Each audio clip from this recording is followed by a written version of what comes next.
បងមានកដោជូនអូនសម្រាប់ខួបអាពាហ៍ពិពាហ៍ឆ្នាំទី13របស់យើង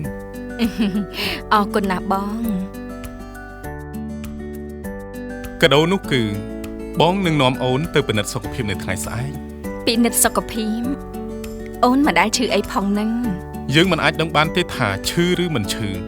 នៅដំណាក់កាលដំបូងជំងឺអាចគ្មានរោគសញ្ញាប៉ុន្តែវាអាចមានផលប៉ះពាល់ដល់អាយុជីវិតយ៉ាងស្ងៀមស្ងាត់បងចង់ឲ្យអូនមានសុខភាពល្អអូនគិតថាមិនចាំបាច់ទេនាំតែរវល់ការពិនិត្យសុខភាពរមើលជំងឺឡើងសម្ពាធឈាមជំងឺទឹកនោមផ្អែមនិងមហារីកមាត់ស្បូនជាការចាំបាច់ដើម្បីធ្វើរោគវិនិច្ឆ័យនិងទទួលបានការព្យាបាលទាន់ពេលវេលាបង្ការនូវផលវិបាកធ្ងន់ធ្ងរដល់សុខភាពទៅថ្ងៃមុខបងស្រឡាញ់អូននិងបារម្ភពីអូនហើយយើងនឹងមានសុខភាពល្អមើលថែទាំកូនចៅឲ្យបានយូរ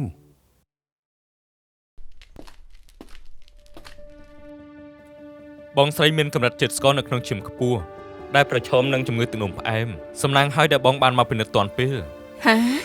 ដល់ថ្នាក់ប្រឈមនឹងជំងឺទឹកនោមផ្អែមផងហ៎លោកគ្រូពេទ្យបាទរាល់ថ្ងៃនេះខ្ញុំអត់ដែលធ្វើទុំឬក៏មានរោគសញ្ញាអ្វីផងហើយសុខភាពខ្ញុំក៏ធម្មតាដែរជំងឺទឹកនោមផ្អែមបើបងចាំដល់មានរោគសញ្ញានោះគឺវាឈានចូលដល់ដំណាក់កាលដែលត្រូវធ្វើការព្យាបាលបាត់ទៅហើយការលើសនៅកម្រិតជាតិស្ករគឺមិនអាលមកពីការហូបចុករបបអាហារមិនមានសុខភាពដូចជាអាហារដែលផ្អែមខ្លាំងនិងសម្បូរជាតិខ្លាញ់កង្វះសកម្មភាពរាងកាយការប្រើប្រាស់ថ្នាំជក់និងគ្រឿងស្រវឹងជាដើម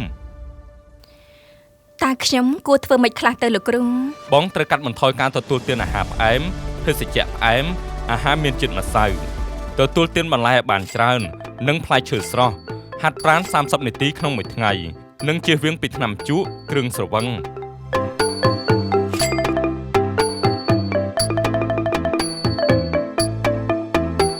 ប្រជាជនទាំងអស់ដែលមានអាយុចាប់ពី40ឆ្នាំឡើងទៅអ្នកលើសទម្ងន់